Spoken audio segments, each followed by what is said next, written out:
오늘의 주요 뉴스입니다. 윤석열 대통령이 국민 패널 100명을 초청한 국정과제 점검회의에서 연금, 노동, 교육 등 3대 개혁과제는 선택이 아닌 필수라며 반드시 해내야 한다고 말했습니다. 특히 노동개혁 의지를 강조했고 또 부동산 문제에 대해선 다주택자에 대한 세액 부담을 완화하겠다고 밝혔습니다. 계속되는 한파 속에 대설주의보가 내려졌던 중부지방을 중심으로 많은 눈이 내리면서 제설차가 쓰러지고 차량 7대가 추돌하는 등 빙판길 사고가 잇따랐습니다. 밤사이 눈이 그친 뒤에는 강추위가 찾아오면서 일요일엔 서울이 영하 13도까지 떨어집니다. 미국 중앙은행 연방준비제도가 올해 마지막 회의에서 시장의 예상대로 기준금리를 0.5%포인트 인상했습니다. 이번 금리 인상으로 한국과 미국 간 금리 격차는 22년 만에 가장 큰 폭으로 벌어졌습니다. 대장동 개발 사업 특혜 의혹의 핵심 인물인 김만배 씨가 극단적인 선택을 시도하고 병원으로 이송됐지만 생명에 지장이 없는 것으로 확인됐습니다. 검찰은 김 씨의 범죄 수익 은닉을 도운 혐의를 받는 측근 2명에 대해서 구속영장을 청구했습니다. 내년도 예산안 합의 처리 시한인 오늘 김진표 국회의장이 최대 쟁점이었던 법인세를 1%포인트라도 내리라며 마지막 중재안을 제시했습니다. 국세청이 2억 원 이상 국세를 1년 넘게 체납한 고액 상습 체납자 6,940명의 명단과 인적 사항을 홈페이지에 공개했습니다. 이 중에는 유명 래퍼 도끼부터 배우 장근석 씨의 모친도 포함됐는데 체납액이 가장 많은 개인은 세금 1,739억 원을 내지 않고 있었습니다.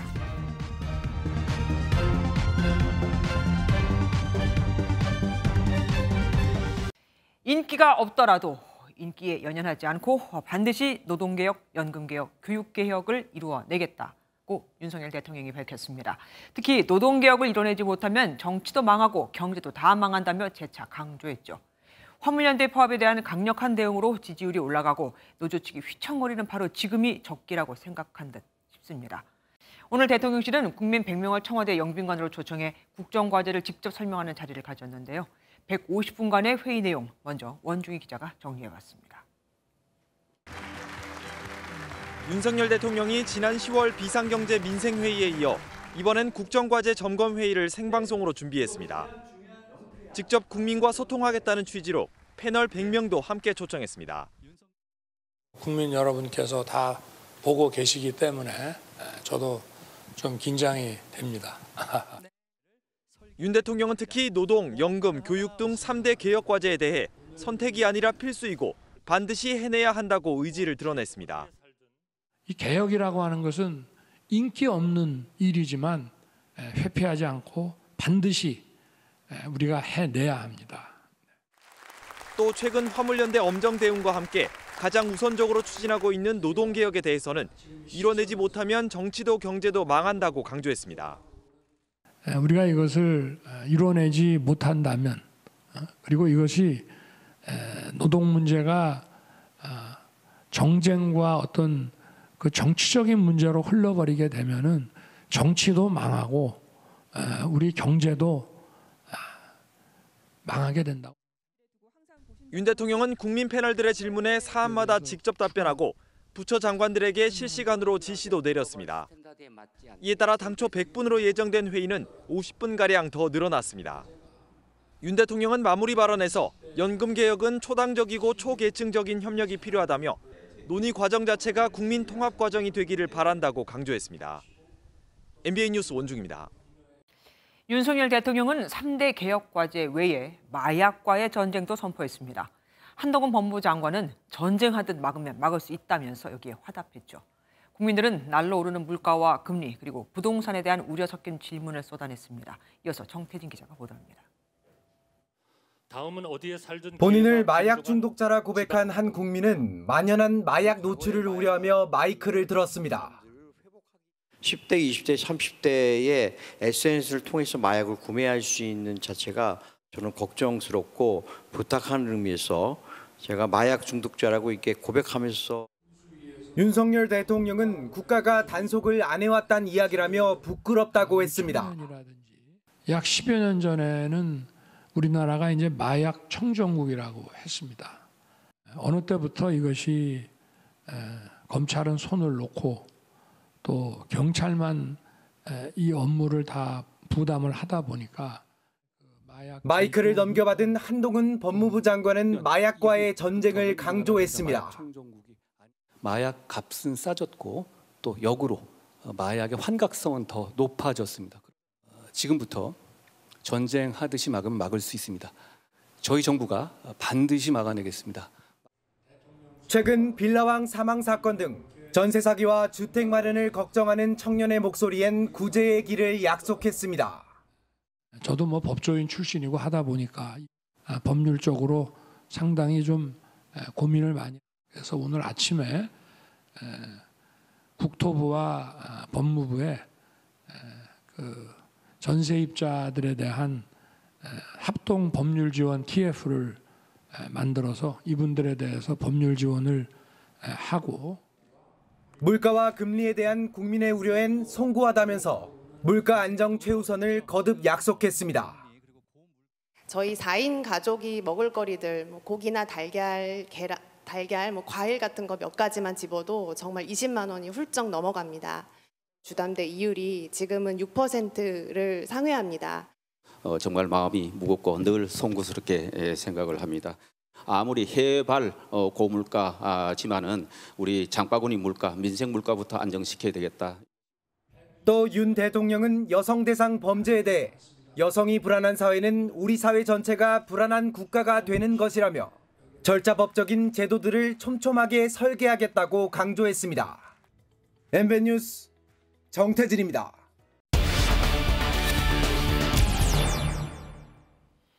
대통령실 출입하는 황지연 기자와 함께 오늘 있었던 국정과제 점검회의에 대해서 좀 더 깊이 알아보겠습니다. 어서 오십시오. 네. 3대 국정과제, 물론 꼭 해야 하긴 하겠죠. 근데 이 말을 꺼낸 게 왜 지금이냐, 이 시점이냐 하는 게 또 궁금합니다. 네, 노동개혁 분야 토론에서 윤 대통령이 어떤 말을 했는데 여기서 좀 의도가 엿보였습니다. 네, 현재 30인 이하 사업장에 대해서 주 8시간 추가 연장 근로제를 허용하고 있는데 이게 곧 종료를 눈앞에 그렇죠. 있거든요.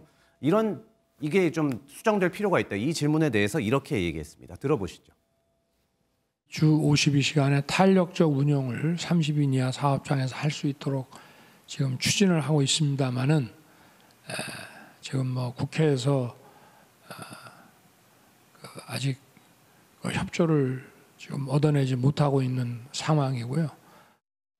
네, 연금개혁과 관련된 분야에서도 주호영 국민의힘 원내대표가 연금개혁특별위원장 자격으로 발언을 했는데요. 여기서 조금 더 적극적으로 야당 얘기를 했습니다. 이 3대 개혁을 잘하기 위한 골든타임인데요. 우리가 아무리 앞장서 해도 다수당이 안 된다고 하니까 이게 방법이 없는 겁니다. 그 여론의 힘으로만 개혁이 가능하다는 생각을 하고 있습니다. 국회에서 번번이 일이 다 막히니까 이제는 여론으로 갈 수밖에 없다, 이거네요. 네, 사실 오늘 국가적으로 이렇게 중요한 노동교육 연금 개혁안에 대해 구체적으로 어떻게 하겠다 이런 청사진이 새로운 내용이 좀 나오진 않았습니다. 네. 사실 이제 새로운 내용을 발표해봐야 국회 입법 사항이기 때문에 소용이 없겠다. 이런 정서도 여권에 존재하는 게 사실인데요. 실제 7개월을 보낸 이번 정부가 야심차게 꺼냈던 정부 조직법 같은 국정과제들이 거대 야당에 막혀서 국회에서 통과된 게 사실 없지 않습니까? 네. 그래서 다음 총선은 그리고 2024년 4월이고 이런 상황을 1년 반은 더 보내야 하는 것입니다. 그런 이 국정과제를 그러면 내년엔 어떻게 동력을 이어나가느냐.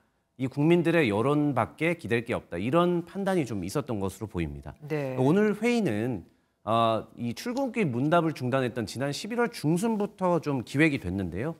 이렇게 기자들뿐만 아니라 국민과 직접 소통하는 모습을 보이면서 국민이 원하는 국정과제 이런 건데 야당이 내년에 조금 더 도와줘야 되지 않겠느냐 이런 점을 강조하기 위해서 좀 기획됐다. 이렇게 해석할 수 있겠습니다. 어떻게 보면 야당 입장에서는 자기들 탓을 하는 것 같이 보이기도 하니까 가만히 있지 않았겠습니다. 그렇습니다. 더불어민주당이 바로 논평을 냈는데요. 심도 있는 대책은 찾을 수 없었고 국민을 들러리로 세운 국정홍보 쇼 아니었냐 이렇게 비판했습니다. 특히 말씀하신 부분 야당 탓을 했다. 그러면서 야당의 협조가 필요하다면 대화의 협상을 해야 하는데 대화의 협상을 거부하고 있지 않느냐. 그게 윤석열 정부의 협치이냐.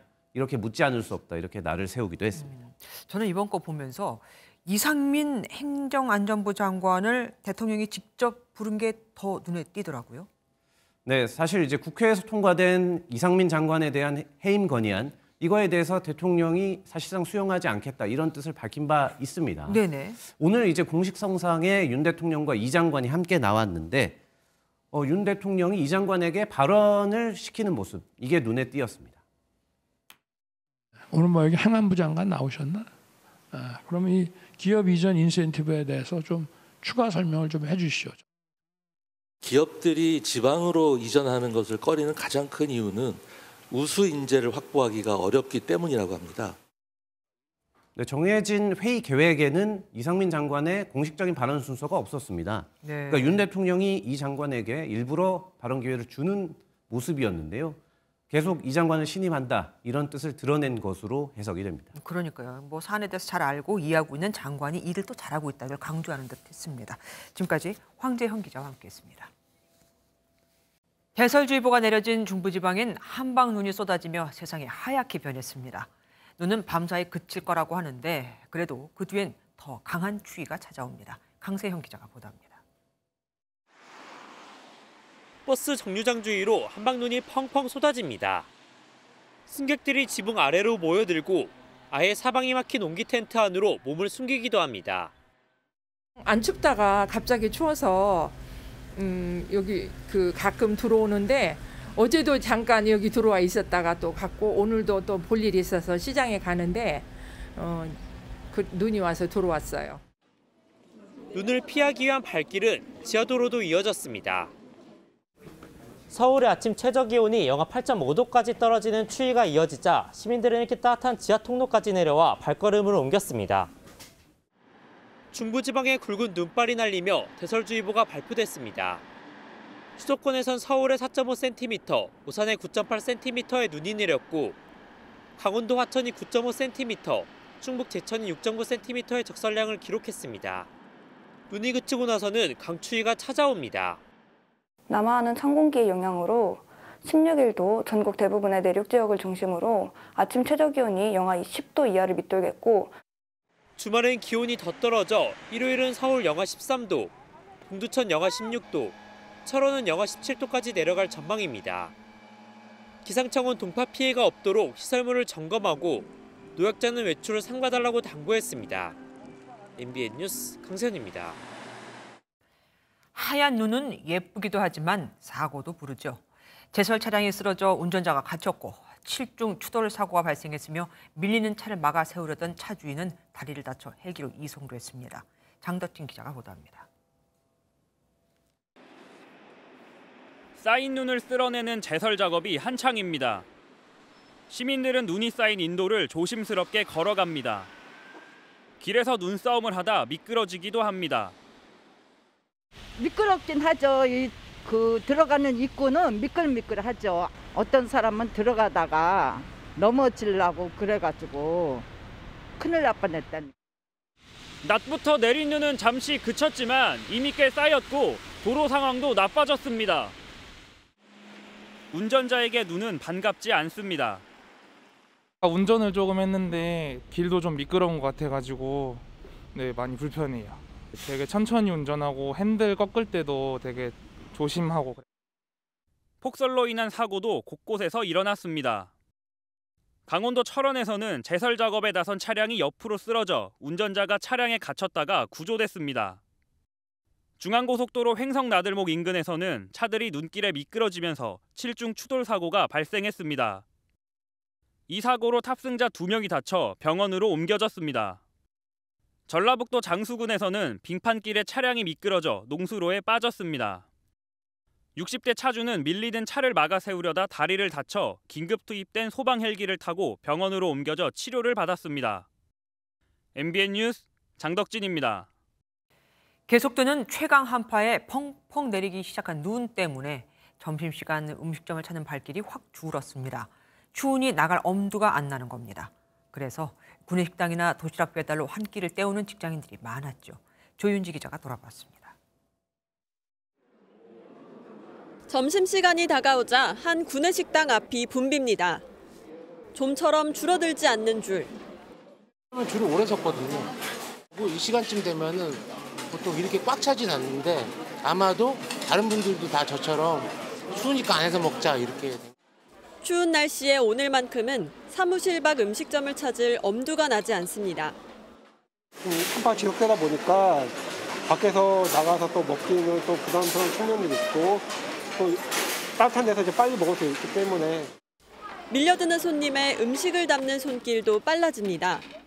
먼저 한파 시작되고 나서는 직원 식수가 평상시보다는 지금 계속 한 1.5에서 2배수 사이로 지금 왔다 갔다 더 많이 늘고 있어서 구내식당만 북새통을 이룬 건 아닙니다. 점심시간에 맞춰 눈이 내리기 시작하면서 구내식당이 없는 직장인들은 배달을 시키거나 음식을 포장해가는 경우도 많았습니다. 회사가 밀집한 서울 강남의 한 도시락 가게에는 쉴 새 없이 전화벨이 울려대고 정성스레 포장되기가 무섭게 바로바로 도시락이 나갑니다. 더 많이 오죠. 머리요. 밖을 안 나가기 싫어하니까. 급기야 폭설로 인해 혹시 점심시간 내 배달이 늦을까 봐 잠시 도시락 주문을 받지 않는 상황까지 벌어졌습니다. 눈이 시야를 많이 가리기 때문에 그래서 저희가 바로 전화해서 조치하고 지금 배달 막은 거거든요. MBN 뉴스 조윤지입니다. 미국 중앙은행인 연방준비제도가 예상대로 기준금리를 0.5%포인트 인상했지만 시장의 반응은 싸늘했습니다. 보통 예상대로 되면은 시장이 반기는 데다 말이죠. 한국과 미국의 기준금리 격차는 22년 만에 가장 큰 폭으로 벌어지게 됐습니다. 이대로 가다간 우리 시장에서 달러가 빠져나갈 확률이 커지겠죠. 워싱턴 최중락 특파원의 리포트 보시고 우리 경제에 미칠 영향도 살펴보겠습니다. 미 연방준비제도는 올해 마지막 공개시장위원회를 열고 예상대로 기준금리를 0.5%포인트 인상했습니다. 4차례 연속 0.75%포인트 인상과 비교하면 속도 인하이지만 2007년 이후 15년 만에 기준금리가 최고 수준인 4.5%까지 올랐습니다. 제롬 파월 의장은 물가 안정 확신 전에는 금리 인하는 없다며 내년에도 금리 인상을 시사했습니다. Today, the FOMC raised our policy interest rate by 0.5 percentage point. We continue to anticipate that ongoing increases will be appropriate in order to attain a stance of monetary policy that is sufficiently restrictive to return inflation to 2% over time. 이로써 한국과 미국의 기준금리 격차는 22년 만에 가장 큰 폭으로 벌어지면서 한국은행이 내년에 금리 인상 기조를 유지하는 것도 불가피할 전망입니다. 연준은 특히 이제는 금리 인상 속도보다는 최종 금리를 어느 수준에서 유지할지, 긴축 기조를 얼마나 오래 유지할지가 가장 중요한 질문이 될 것이라고 말했습니다. I think we'll make the February decision based on the incoming data and where we see financial conditions, where we see the economy, and that'll be the key thing. But for that decision. But ultimately, that question about how high to raise rates is going to be one that we make looking at our progress on inflation, looking at where. 또 내년 금리를 5.1%, 물가 상승률은 3.1%로 예상했는데 이를 위해 또다시 0.75%포인트 금리 인상인 자이언트 스텝 가능성도 남아 있습니다. 결국 연준이 내년에는 금리 인하로 전환할 수 있을 것으로 기대했던 투자자들이 실망하며 상승 출발했던 뉴욕 증시는 하락 반전에 마감했습니다. 미국 경제가 고통을 줄이기 위해서는 금리 인하로 전환해야 한다는 주장을 파월 의장이 일축하면서 시장의 자금을 줄이는 긴축적인 통화 정책이 예상보다 길어질 수 있다는 전망이 제기됩니다. 워싱턴에서 MBN 뉴스 최중락입니다.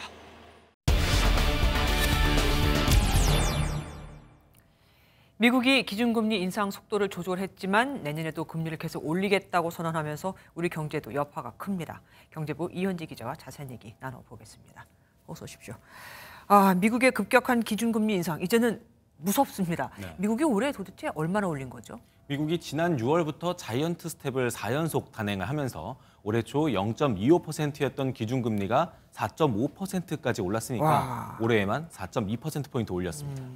덩달아 우리 금리도 올해 1월 1.25%에서 3.25%까지 올랐지만 오늘 미국 금리 인상으로 한미 금리 차가 22년 만에 최대로 벌어졌으니 우리도 아마 다음 달 3.5%까지 또 올릴 것으로 보입니다. 그러니까 지금 말씀하신 게 기준금리잖아요. 그러면은 실제 시중금리는 또 더 오르지 않겠습니까? 그렇습니다. 지금 변동형 주택담보대출 금리 산정 기준이 되는 11월 코픽스가 오늘 발표가 됐는데 4.35%로 지난달보다 0.36%포인트 뛰었습니다. 아휴. 코픽스 공시 이래로 가장 높은 수준인데 이제 내일부터 대출금리가 반영이 됩니다. 자, 이제 최근 인터넷 커뮤니티에서 화제가 된 사진 한 장을 가져왔습니다. 함께 보시죠. 주택담보대출 금리 안내 통보인데 보시면 5%대 금리가 갑자기 8%대로 확 뛰었습니다. 진짜 이렇게 올랐나 확인을 좀 해봤더니 사실이었습니다. 오늘 기준 4대 시중은행 변동형 주택담보대출 금리가 신용 1등급 기준 최고 7.7%로 8% 통미까지 올라왔습니다. 그러면 실제로 내야 되는 돈은 얼마나 늘게 되는 겁니까? 이때 일단 한번 3억 원 정도 빌렸다라고 가정하고 단순 계산 한번 해보겠습니다. 금리가 5%일 때에는 이자가 1년에 1,500만 원, 월 이자가 125만 원 나옵니다. 하지만 8%가 되면 1년에 2,400만 원이 되니까 월 이자가 200만 원에 감당해야 돼요. 한 달 만에 이자가 75만 원 늘어나는 거죠. 파월 미 연준 의장이 상당 기간 금리 인하는 어렵다고 밝힌 만큼 아마 내년에도 고금리 상황이 쭉 유지될 것으로 예상이 되고 그에 따라 주담대 금리가 10% 선에 육박할 가능성도 있습니다. 그러니까 최소 내년까지는 어쨌든 연끌을 해서든 집을 산 사람들이 좀 고생을 해야 되겠습니다. 하지만 예금 금리도 같이 오르지 않겠습니까? 그러면은 아무래도 예금으로 인해서 좀 재테크를 하는 분들은 좋겠어요. 그런 말이 이제 최근에 나왔었잖아요. 하지만 지금은 또 그렇지도 않습니다. 그래요? 지금 시중 5대 은행 정기 예금 상품 최고 금리가 연 4.75%에서 4.92%입니다. 지난달에는 4.85%에서 5.18%였는데 지금 한 달 만에 보시면 금리 상단이 0.26%포인트 떨어진 겁니다. 금리는 계속 오르는데요. 시장 자금이 은행권으로 쏠리는 것을 우려한 금융당국이 예금 금리를 올리지 못하도록 어느 정도 개입을 한 건데 대출 금리는 올라가고 예금 금리는 제자리다 보니까 금융 소비자들의 불만도 만만치 않습니다. 그렇겠습니다. 뺏는 건 많이, 주는 건 적게, 당연히 그럴 수밖에 없겠어요. 금리 인상으로 그 주식 대신 채권을 사는 사람도 늘고 있다면서요? 경기 침체에 지금 코스피도 사실 그렇게 좀 지지부진하다 보니까 주식 대신에 채권을 사는 투자자들이 꽤 늘고 있습니다. 올해 개인 투자자들이 사들인 채권 순매수액은 20조 원이 넘었습니다. 지난해랑 비교해 보면 4배가 넘는 수치입니다. 그래요? 반면 지난 1월 70조 원을 넘었던 주식 예탁금은 45조 원대까지 줄어들었습니다. 한 증권사 통계를 보면 온라인 채권 매수 고객 93%가 초보 투자자였다고 합니다. 개미 투자자들이 한 푼이라도 수익이 더 높은 곳을 찾아 움직이고 있는 것으로 볼 수 있는 그런 대목입니다. 금리가 다 올랐는데도 주식 예탁금은 더 줄었다. 주목해 볼 만한 내용입니다. 지금까지 경제부 이현재 기자와 함께했습니다. 대장동 개발 비리 의혹의 핵심 인물인 김만배 씨가 수차례 극단적인 선택을 시도하고 병원에 이송됐습니다. 운전을 하고 다닐 정도였으니까 생명에는 지장이 없다고 하는데 최근 검찰의 강도 높은 수사를 받고 주변에 신변을 비관하는 말을 자주 해왔다고 합니다. 윤기란 기자가 먼저 보도합니다. 경기도 수원의 한 외딴 공원 주변에 주차된 김만배 씨의 차량입니다. 어제 새벽 2시쯤 김 씨는 이 차 안에서 극단적인 선택을 시도했습니다. 이쪽으로는 주차도 한 서너 대 항상 있어요. 밤에는 별로 안 다니니까 모르죠. 이후 김 씨는 새벽 4시와 오후 1시쯤에도 흉기로 자신의 가슴과 목을 수차례 찔렀지만 그런 다음 운전을 했을 정도로 치명적인 부상은 아닌 것으로 확인됐습니다. 차 안에 머물러 있던 김 씨는 첫 극단적 선택을 시도한 지 20시간쯤 지나 자신의 변호인에게 자해 사실을 말한 것으로 알려졌습니다. 이곳 현장에 도착한 김 씨의 변호인은 어젯밤 9시 50분쯤 119에 신고했고 김 씨는 인근 대학병원으로 이송됐습니다. 중환자실에 입원 중인 김 씨는 생명에는 지장이 없는 것으로 파악됐습니다. 김 씨는 최근 검찰의 수사 강도가 높아지자 변호인 등 주변에 신변을 비관하는 말을 많이 한 것으로 전해졌습니다. 면회가 금지돼 아직 김 씨와 접촉하지 못한 경찰은 주변 인물들의 진술과 차량 감식 등을 통해 김 씨의 자해 경위와 이후 행적을 확인하고 있습니다. MBN 뉴스 윤기란입니다. 국민의힘은 이재명 대표의 비리 의혹과 관련해 벌써 4명이 숨졌다며 한편의 범죄 스릴러가 연상된다고 밝혔습니다. 민주당 내부에서는 김만배 씨가 자해를 한 건 극단적인 선택을 하려는 그림을 보여주려던 건가라는 말까지 나왔죠. 검찰에게 부담을 주기 위한 보여주기일 수 있다는 얘기입니다. 실제로 검찰은 요즘 김 씨의 숨겨진 재산을 추적하고 측근을 체포하고 있거든요. 이외에 또 어떤 이유가 있을지 길기범 기자가 분석해봤습니다. 화천대유 대주주 김만배 씨가 극단적인 선택을 한 건 김 씨의 최측근 2명이 체포된 다음 날입니다. 앞서 검찰은 김 씨가 대장동 수익을 숨기는 데 도움을 준 혐의로 이한성 화천대유 공동대표와 쌍방울 부회장을 지낸 최우양 화천대유 이사를 체포했습니다. 김 씨가 자신 때문에 주변 사람까지 수사를 받는 것에 부담감을 느꼈을 것으로 추정됩니다. MBN 취재진이 통화한 법조계 관계자들은 공통으로 지인 수사에 심리적으로 위축된 것 같다고 판단했습니다. 또 숨겨진 재산 추적에 압박을 느꼈을 가능성도 있습니다. 대장동 개발을 통해 막대한 이익을 벌었지만 최근 검찰이 모두 몰수하겠다는 신호를 준 만큼 답답했을 것이란 분석입니다. 형을 살 게 있으면 살고 나오면 어쨌든 수천억에 달하는 그런 돈이 재산이 남아있다. 당신 사법 절차가 다 끝나면 알거지를 만들어주겠다라는 그런 시그널. 검찰이나 측근을 향한 메시지라는 분석도 있습니다. 검찰이 이재명 대표를 수사하려면 김 씨의 진술이 절대적으로 필요한데 자신은 언제든 죽을 수 있다며 수사팀을 압박하기 위한 선택이었다는 겁니다. 반대로 체포된 측근들에게 절대 입을 열지 말라는 신호였을 가능성도 있습니다. 한편 검찰은 이한성 대표와 최우양 이사가 허위 회계 처리 등으로 대장동 수익 260억 원 상당을 숨겼다고 보고 구속영장을 청구했습니다. MBN 뉴스 길기범입니다. 경기도 파주에 있는 아파트 신축 공사 현장에서 콘크리트 양성 작업 중 근로자 9명이 일산화탄소에 중독되는 사고가 발생했습니다. 보도 연결해 자세한 소식 알아보겠습니다. 이혁재 기자, 피해 상황부터 전해주시죠. 네, 경기 파주시의 아파트 공사 현장에서 일산화탄소 중독 사고가 발생했다고 신고가 들어온 시각은 오늘 오후 4시 54분입니다. 단순한 연기 흡입을 제외하면 현재까지 9명이 다쳐 병원으로 이송됐고 이 가운데 3명이 중상입니다. 중상자 3명 가운데 30대 남성이 2명, 50대 여성이 1명입니다. 인명피해 집계는 실시간으로 바뀌고 있는데요. 소방당국은 사고 현장에 응급의료소를 설치한 뒤 필요한 응급조치를 진행했다고 밝혔습니다.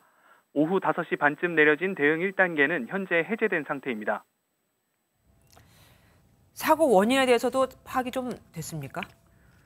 당시 공사 현장 지하 2층과 지하 1층에서 주차장 공사를 위해 콘크리트 양생 작업을 하고 있었는데요. 경찰과 소방당국은 지하 주차장 공사를 위해 사용된 콘크리트를 말리는 과정에서 일산화탄소가 나왔고 인근에 있던 작업자들이 중독된 것으로 보고 있습니다. 정확한 사고 경위를 파악하고 있는 경찰은 현장에서 안전조치 등이 잘 이루어졌었는지도 조사할 계획입니다. 지금까지 보도국에서 전해드렸습니다. 서울 마포구에 있는 유치원 외부 창고에서 불이 났습니다. 원생 등 70여 명이 긴급 대피했는데 등원 시간과 겹쳐서 큰 인명피해가 날 뻔했습니다. 김태형 기자가 취재했습니다. 까만 연기가 쉴 새 없이 피어오르고 큰 소리와 함께 빨간 화염이 솟구칩니다. 곧이어 소방대원들이 도착해 물을 뿌리며 화재를 진압합니다. 유치원 외부 창고에서 시작된 불은 20분 만에 잡혔지만 등원 시간과 겹친 탓에 원생과 교사 등 70여 명이 대피해야 했습니다. 연기가 먼저 올라와가지고 어떤 애가 울기 시작했는데 하면서 그 기억을 잘라버리고 싶대요. 좀 무서웠나 봐. 순식간에 타오른 불로 3층 높이까지 벽이 그을렸고 유리창도 깨졌는데요. 유치원 뒤편 창고는 형체를 알아볼 수 없을 정도로 타버렸습니다. 유치원 옆 교회로 아이들은 모두 대피했고 학부모들은 소식을 듣고 한 걸음에 달려왔습니다. 우리도 손녀딸도 그렇지만은 다른 애들도 다치지 않았나 걱정되고 그래서 모두 일손을 다 놓고 그냥 쫓아왔지 뭐요. 유치원 측은 전기적 요인 때문에 불이 났을 가능성을 제기했습니다. 처음에 선생님이 봤을 때는 스파크가 분비되는 거 있었다는 제가 이제 소화기 좀 끓여오고 2개까지 썼는데 그게 진화가 안 되더라고요. 소방당국은 경찰과 합동감식을 토대로 정확한 화재 원인을 조사하고 있습니다. MBN 뉴스 김태형입니다. 말을 안 듣는다고 4살 난 딸을 때려 숨지게 한 20대 엄마가 체포됐습니다. 병원에 도착했을 땐 이미 숨진 상태였는데 아이 몸에선 여러 학대 정황이 발견됐고 얼마나 못 먹었는지 또래와는 비교가 안 될 정도로 체구도 작았습니다. 따로 살고 있는 친아빠에게서도 학대를 받은 듯했죠. 박상호 기자가 보도합니다. 아이를 낳은 여성이 병원 응급실로 들어옵니다. 창백한 얼굴의 아이는 의식이 없는 듯 축 늘어져 있습니다. 병원에서 확인했더니 이미 숨진 상태였습니다. 10여 분 뒤 경찰관 2명이 응급실로 출동했습니다. 아동학대를 의심한 의사가 경찰에 신고한 겁니다. 병원에 도착할 당시 아이의 몸 곳곳에는 상처가 있었고 영양실조가 의심될 정도로 삐쩍 마른 상태였습니다. 키 83cm에 몸무게는 10kg이 채 안 됐는데 4살 또래 평균 키보다 20cm 가까이 작았고 몸무게는 6kg이 덜 나갔습니다. 시력도 장애 수준이었습니다. 시각장애 판정받은 건 없고요. 눈이 안 좋은 거는 맞고요. 일부 표피박탈이 확인된 부분도 있고요. 20대 엄마는 아이가 말을 듣지 않아 때렸는데 갑자기 상태가 나빠졌다고 진술했습니다. 숨진 아이는 엄마와 함께 부산에 사는 지인 집에 얹혀 살았는데 따로 사는 친아빠에게도 학대를 당한 적이 있었습니다. 예전에 뭐 그런 것도 있긴 했는데 그거는 학대 행위자가 달랐으니까 이거는 비슷한 사건이라 보긴 힘들고요. 경찰은 아동학대 치사 혐의로 친모에 대해 구속영장을 신청하고 시신을 부검해 정확한 사인을 밝히기로 했습니다. MBN 뉴스 박상호입니다. SNS로 오랜 기간 친분을 쌓은 뒤 돈을 요구하는 로맨스 스캠 사기 범죄가 의외로 많이 발생하고 있습니다. 이번에 경찰이 검거한 일당은 대부분 외국인으로 구성된 조직이었죠. 우크라이나 전쟁에 참전한 군인 등을 사칭하며 1년간 가로챈 금액이 37억 원에 달했습니다. 백길종 기자가 보도합니다. 외국인이 보낸 카카오톡 메시지입니다.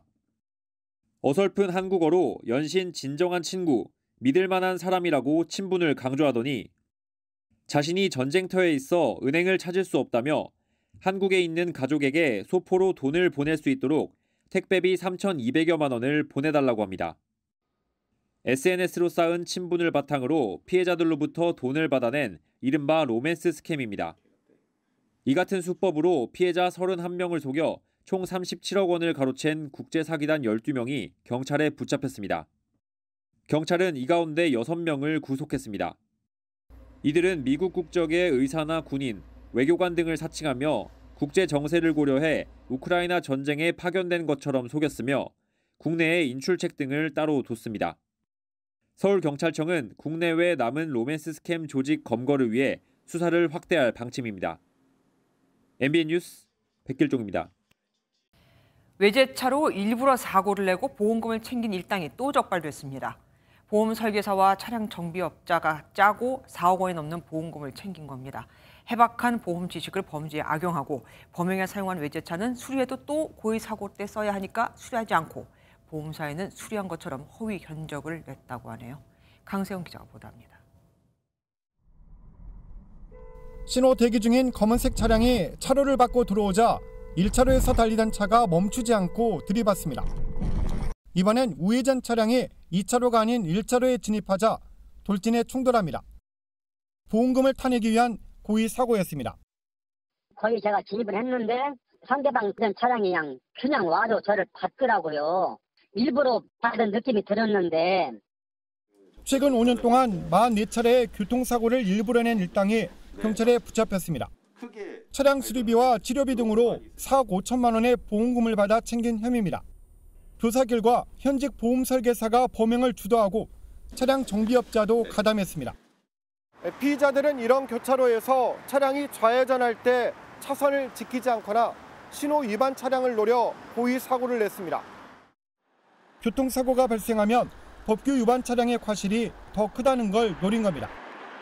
보험금을 더 받으려고 외제차나 고가의 튜닝차를 동원하기도 했습니다. 차량 정비업자 같은 경우는 실제로 차량을 수리하지 않았음에도 보험금을 청구하기 위해서 마치 차량을 수리한 것처럼 허위의 견적서를. 경찰은 20대 보험 설계사 등 10명을 입건해 사건을 검찰에 송치했습니다. MBN 뉴스 강세훈입니다. 이태원 참사와 관련해 나라를 구하다 죽은 거냐 등 막말을 한 창원시 의원에 대한 사퇴 요구가 커지고 있습니다. 유족들은 해당 의원을 경찰에 고발하는 동시에 의원직 박탈도 요구했습니다. 강진우 기자가 보도합니다. 이태원 참사 희생자 가족들이 창원시 의회를 찾았습니다. 희생자와 유족들에게 막말을 쏟아낸 김민아 시의원에게 항의하기 위해서입니다. 이 아픈 가슴 하나하고 건드기 힘든데 어떤 생각, 어떤 머리를 갖고 그렇게 이야기했는지 모르겠지만 인간이 인간 때문에 김 의원의 공개 사과는 유족들의 분노를 더 키웠습니다. 코스프레 같았습니다. 그렇게 사과하는 게 아니죠. 뭐 생각이 났다가 안 났다가 하는 게 그 사람들 방식인지는 모르겠지만 유가족들은 김 의원을 명예훼손 혐의 등으로 경찰에 고발했고 시의회에는 제명을 요구했습니다. 오늘도 좀 윤리위원회 아마 회부가 될 것 같습니다. 그런 과정에서 잘 반영이 될 수 있도록 저희들이 노력을 하겠습니다. 한편 이태원 참사 유가족 협의회와 시민대책회의가 어제 이태원 광장에 설치한 시민 분향소에는 추모 발길이 이어졌습니다. 와봐야 될 것 같아서 왔고 기억하는 사람이 있다는 걸 알려드리고 싶어서 오게 됐어요. 유가족협의회와 시민대책회의는 참사 49일째가 되는 내일 오후 6시 이태원역 앞 도로에서 시민추모제를 열 예정입니다. MBN 뉴스 강진우입니다. 김진표 국회의장이 공표한 예산안 처리 시한이 바로 오늘입니다. 여야가 서로 한 치의 양보도 하지 않자 김 의장이 오늘 오전 법인세 1%포인트 인하를 골자로 하는 마지막 중재안을 제시했는데요. 일단 더불어민주당이 수용 의사를 밝혔고 공을 여당에 넘겼습니다. 국회 취재기자 연결해 보겠습니다. 요정 기자. 네, 국회입니다. 어떻습니까? 국민의힘이 중재안을 받아들였습니까? 네, 국민의힘 조금 전 의원총회를 열어서 중재안 수용에 대한 의원들의 의견을 들었는데요. 결론은 보류였습니다. 1% 감세도 턱없이 부족하고 그다음에 여러 가지 불만이 많습니다만은 수용 여부에 대한 판단은 일단 보류를 하고 나머지 협상을 계속해서 최종적으로 의견을 내도록. 네, 김진표 의장이 제시한 중재안 핵심은 두 가지입니다. 법인세 최고세율은 현행 25%에서 24%로 1%포인트 낮추고 이 행안부, 경찰국과 법무부 인사정보관리단 예산은 민주당 주장대로 삭감하되 기관은 운영할 수 있게 예비비를 편성하자는 절충안이었습니다. 그런데 국민의힘 의원들 사이에서는 법인세는 물론 이 경찰국 예산이 삭감되는 건 받아들이기 어렵다는 의견이 적지 않은 것으로 알려졌습니다. 또 예산의 증액과 감액 등 쟁점들이 정리돼야 일괄 타결이 가능하다는 게 여당의 입장입니다. 민주당은 중재안을 받아들였다고 했잖아요. 그 이유는 뭡니까? 네, 오늘 더불어민주당은 예정에 없던 기자회견을 열었는데요. 협상에 나선 박홍근 원내대표가 아닌 이재명 대표가 직접 나섰습니다. 민주당은 고심 끝에 대승적 차원에서 이번 국회의장의 뜻을 존중하고 중재안을 받아들이기로 했습니다. 어려운 민생 경제 상황을 고려해서 네, 이렇게 민생을 위한 대승적 차원의 결단이라고 강조했는데 현실론도 고려됐다는 분석입니다. 민주당이 의석수로 단독 수정안을 밀어붙이면 감액은 마음대로 할 수 있지만 예산 증액은 정부 여당의 합의가 필수적입니다. 즉 민주당의 지역구 예산 등을 포기해야 한다는 뜻이죠. 여기에 의장 중재안을 두고도 여야는 다른 목소리를 냈습니다. 박홍근 민주당 원내대표는 의장의 중재안은 일괄 타결이었다면서 민주당이 내놨던 서민 감세안도 함께 타결해야 한다고 주장했습니다. 그럼 앞으로 어떻게 되는 걸까요? 일단 국회의장은 중재안이 타결되면 내일 본회의를 열어서 예산안을 처리하겠다는 입장이었는데요. 지금으로선 내일 본회의 통과 가능성 높지 않아 보입니다. 이 법인세와 경찰국 예산 외에도 이견이 있는 쟁점들이 산재해 있는데요. 여야는 일단 내일 오전 협상을 이어갈 것으로 보입니다. 한편 주호영 원내대표는 중재안에 대한 대통령실의 입장을 묻는 말에 대통령실은 의견이 없다.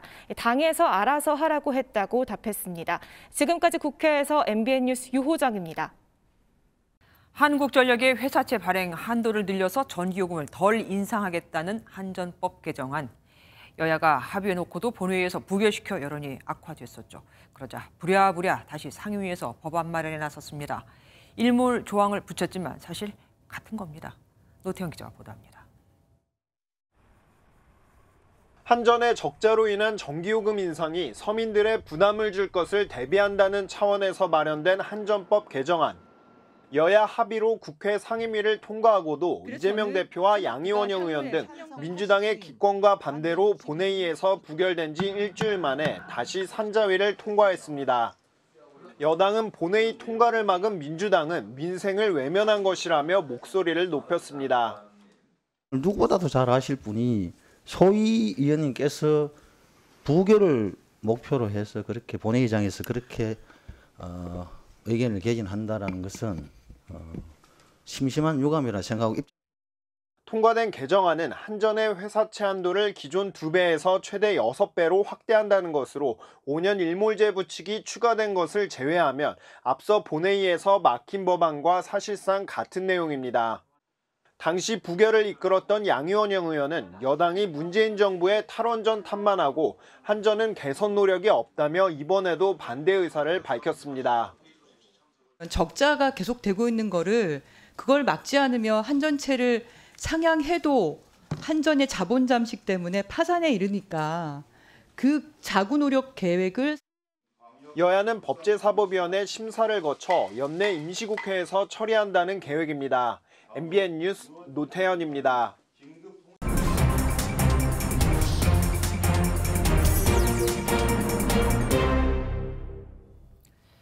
오늘 정치권에서 어떤 소식들이 있었는지 정치 톡톡에서 더 알아보겠습니다. 신재우 기자와 함께합니다. 어서 오십시오. 국민의힘 당대표를 뽑는 전당대회 경선 룰 변경을 두고 참 말이 많았었습니다. 그런데 정진석 대표가 세기를 박았다고요? 네, 정진석 비대위원장이 여론조사를 완전히 배제하고 당원 100% 투표로 변경하겠다는 뜻을 밝혔습니다. 네. 당의 권력은 당원으로부터 나옵니다. 이번 전당대회를 당원을 위한 단결과 전진의 축제로 준비하겠습니다. 경선 룰 변경으로 인한 당내 잡음이 계속되자 정 위원장이 해결사를 자처한 겁니다. 그러면서 비대위도 경선 룰을 바꾸는 권한이 있다면서 빠른 시일 내에 관련 논의를 이어갈 예정임을 시사했습니다. 그런데 지금까지 전당대회는 7대3으로 진행되지 않았습니까? 굳이 경선 룰을 지금에 와서 바꾸려는 이유가 있겠죠? 네, 국민의힘은 지난 2004년 노무현 전 대통령 탄핵 역풍을 맞은 뒤 새 지도부를 선출할 때 처음으로 여론조사를 도입했습니다. 네. 이후 18년간 전당대회 경선룰에 여론조사가 반영됐었는데 그걸 이번에 없앤다는 거죠. 가장 큰 이유는 친윤계의 유승민 전 대표 견제가 꼽힙니다. 한국리서치 등 4개 여론조사 기관이 공동으로 실시한 MBS 여론조사에 따르면 국민의힘 차기 당대표 적합도에서 유 전 대표가 27%로 가장 높은 지지를 받으며 앞서 나가고 있는데요. 정진석 위원장의 오늘 발언은 당원 투표 100%로 친윤계 당권 주자에게 유리한 구도를 만들려고 한다는 분석입니다. 하지만 이준석 전 당대표 시절에 그때 굉장히 많은 당원들이 가입하지 않았었습니까? 이준석 당대표 그때 어떻게 보면은 유승민계하고 같다고 볼 수 있는데 말이죠. 네, 지난해 6월 기준으로 20만 명이었던 당원이 지금 약 80만 명으로 늘어났다고 합니다. 이준석 대표가 당대표로 재직하면서 당원이 크게 늘어났다는 분석인데요. 네. 특히 2030 책임당원이 크게 늘어났다는 분석이 있어 설사 당원 투표를 100%로 늘린다 해도 이게 꼭 친윤계 당권 주자에겐 유리하지 않다. 이런 분석도 사실 있습니다. 끝까지 가봐야 되는 거군요. 어쨌든 당내 친윤계, 비윤계 이들의 입장이 극명하게 갈릴 것 같습니다. 네, 일단 비윤계는 일제히 반발하고 나섰습니다. 김웅 의원은 SNS에 유 전 대표를 겨냥한 룰 변경이라며 당원의 축제가 아닌 윤핵관의 축제라고 공개 비판했습니다. 비윤계 의원들을 취재해본 결과 유 전 대표 하나 맡겠다고 이러는 건 너무 부끄럽다. 총선이 다가오면 여론이 중요한데 그때 또 대표를 바꿀 것이냐고 성토했습니다. 네. 반면 친윤계 의원들의 생각은 달랐습니다. 오히려 대통령과 소통을 늘리는 당대표가 필요한 시기라며 당내 잡음은 공천권 가진 당대표가 나오면 자연스럽게 없어질 것이라고 전했습니다. 앞서 잠깐 전해드렸는데 그 대장동과 관련해서 김만배 씨가 극단적인 선택을 했습니다. 정치권도 아주 하루 종일 시끄러웠어요. 네, 일단 더불어민주당 일각에선 김 씨의 의도를 의심하는 목소리가 나왔습니다. 검찰 출신이죠. 더불어민주당 조응천 의원은 극단 선택을 했는데 곧장 변호인을 불렀다면서 극단적인 선택을 바로 후회한 건지 아니면 극단적 선택을 하려는 그림을 보여주려 한 건지 모르겠다고 말했습니다. 그러니까 한마디로 쇼일 수도 있다 이렇게 의심을 한 거 아닙니까? 맞습니다. 하지만 민주당에선 다른 얘기도 나왔습니다. 검찰의 과도한 압박, 불법적 수사 관행에 의심된다는 의견입니다. 윤석열 대통령과 가까운 또 한동훈 법무장관과 가까운 그러한 소위 윤석열 사단 검사들이 이 검찰에 배치가 되고 이 수사의 본질이 180도로 지금 바뀌고 있는 과정이고 그러면서 대장동 특검 추진에도 다시 불을 지폈습니다.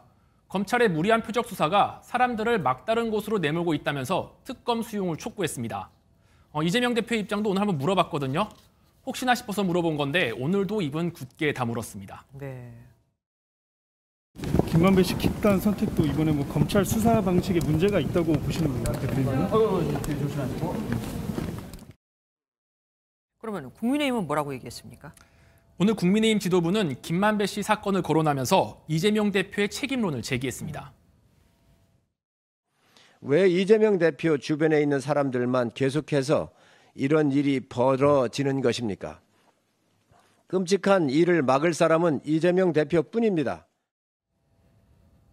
국민의힘은 민주당이 정실 공세로 어물쩍 무마하려 하기는 이미 틀렸다며 이 대표의 수사도 머지 않았다고 말했습니다. 네, 잘 들었습니다. 신재우 기자와 함께했습니다. 불법 요양병원을 운영하며 요양급여를 부정수급한 혐의로 재판에 넘겨진 윤석열 대통령의 장모 최모 씨에게 2년 1개월 만에 무죄가 확정됐습니다. 재판부는 최 씨의 혐의에 대한 검찰 소명이 부족해 섣불리 유죄로 결론낼 수 없다고 판단했습니다. 명확한 증거가 없다 이 얘기입니다. 심가연 기자가 보도합니다. 윤석열 대통령의 장모 최모 씨는 의료인이 아닌데도 불법으로 요양병원을 운영하며 2년간 22억여 원의 요양급여를 타낸 혐의로 지난 2020년 기소됐습니다. 법정에서의 쟁점은 요양병원을 세운 주모 씨 등 주모자 3명과 최 씨가 공모했는지 여부였는데 1심과 2심의 판단이 엇갈렸습니다.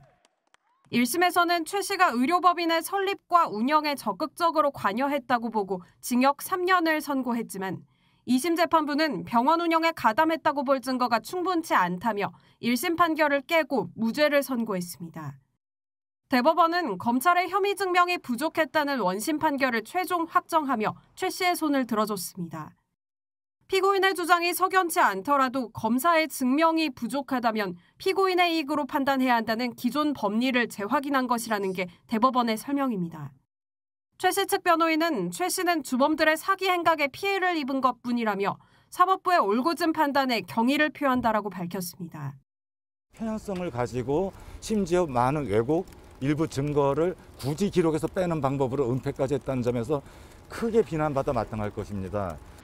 최 씨는 이번 사건과 별개로 과거 토지 매입 과정에서 잔고증명서를 위조한 혐의로 2심 재판을 받고 있습니다. MBN 뉴스 심가현입니다.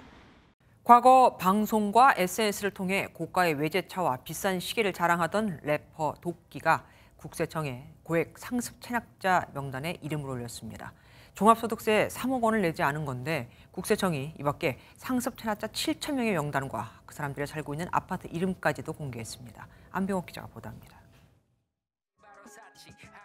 공연에 쓸 4,500만 원 상당의 귀금속을 외상으로 산 뒤 갚지 않아 지난 7월 법원에서 강제 지급 판결을 받은 래퍼 도끼 이준경 씨. 이번에는 3억 원이 넘는 종합소득세를 밀려 국세청의 고액 상습 체납자 공개 대상자가 됐습니다. 배우 장근석 씨 모친인 전혜경 씨도 조세 포탈범 명단에 이름을 올렸습니다. 연예 기획사를 운영하며 해외에서 얻은 소득 중 일부를 빼돌리는 등 18억 원이 넘는 세금을 포탈한 혐의입니다. 국세청은 이들을 포함해 2억 원 이상 국세를 1년 넘게 체납한 고액 상습 체납자 6,940명의 명단과 인적 사항을 홈페이지에 공개했습니다. 체납액이 가장 많은 개인과 법인은 각각 세금 1,739억 원, 236억 원을 현재까지 내지 않고 있는 것으로 파악됐습니다. 올해 새로 명단이 공개된 체납자들의 체납액은 4조 4천억 원이 넘습니다. 특히 올해부터는 살고 있는 아파트 이름까지 공개했습니다. 고액 체납자의 납부 유인 효과를 제고하기 위해서 공개 범위를 확대하게 되었습니다. 국세청은 또 가짜 기부금 영수증을 발급하는 등의 방법으로 세금을 회피한 31개 단체의 명단도 함께 공개했습니다. MBN 뉴스 안병우입니다. 낮부터 내린 눈이 얼어붙으며 곳곳에 빙판길이 만들어졌죠. 사람도 차도 불안합니다. 퇴근길 혼란은 없는지 서울 강남역의 취재기자 연결을 알아보겠습니다. 한범수 기자, 춥죠? 네, 보시는 것처럼 눈발은 약해졌고요. 서둘러 제설 작업도 이뤄졌습니다. 원래는 차들이 꼼짝 못할 정도로 정체가 심한 곳인데 지금은 평소보다 소통이 원활합니다. 폭설에 대비해 많은 분들이 지하철이나 버스 등 대중교통을 이용하고 있습니다. 일시에 인파가 몰리다 보니 역사 입구에 긴 줄이 형성되거나 내부가 발 디딜 틈 없이 복잡해지기도 했습니다. 들어보시죠. 평소에 지하철로 출퇴근을 하는데 평소보다 사람이 더 많아서 좀 혼잡해서 좀 끼어서 온 것 같아요. 또 서울교통공사는 퇴근길 집중 배차 시간을 평소보다 30분 늘려 8시 30분까지 혼잡에 대비하고 있습니다. 이와 함께 내일도 오전 7시부터 9시 30분까지 출근길 집중 배차 시간을 운영한다고 밝혔습니다. 지금 도로 위에 남아있는 물기가 계속 얼어붙고 있는 데다 밤이 되면서 기온이 계속 떨어져 추운데 안전하게 귀가할 수 있도록 서두르시길 바랍니다. 지금까지 강남역에서 MBN 뉴스 한범수입니다. 최대 재건축 단지인 서울 둔촌 주공 아파트까지도 흥행에 실패했죠. 오늘 당첨자 발표가 났는데 84점 만점에 청약 가점이 20점인 사람도 당첨이 됐습니다. 예전엔 60점이 넘어도 될까 말까 했는데 말이죠. 그래서 청약 통장을 깨는 사람도 늘고 있습니다. 최윤영 기자가 보도합니다. 무조건 분양받겠다는 사람이 10만 명이 넘을 거라던 서울 둔촌 주공 재건축 아파트의 모델하우스입니다. 막상 뚜껑을 열어보니 청약자는 5분의 1밖에 안 되는 2만 명. 당첨 가점도 턱없이 낮았습니다. 8개 주택형에서 최저 가점이 50점 아래를 밑돌았고 심지어 20점만 받아도 당첨된 주택형도 있었습니다.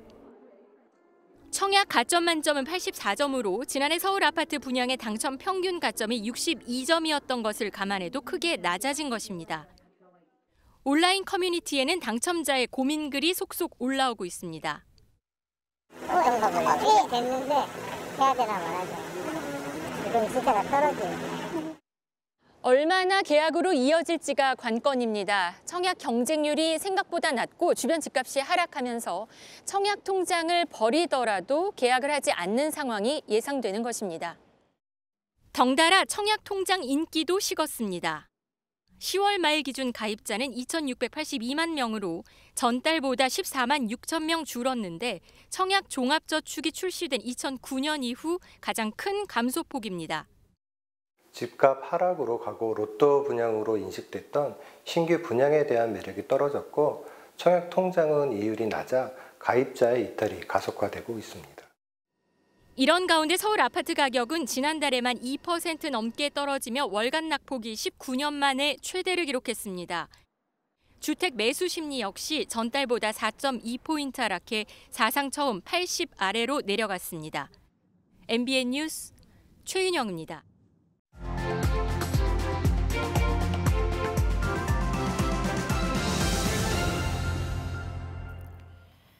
천체의 움직임은 계산할 수 있지만 인간들의 광기는 계산하지 못하겠다.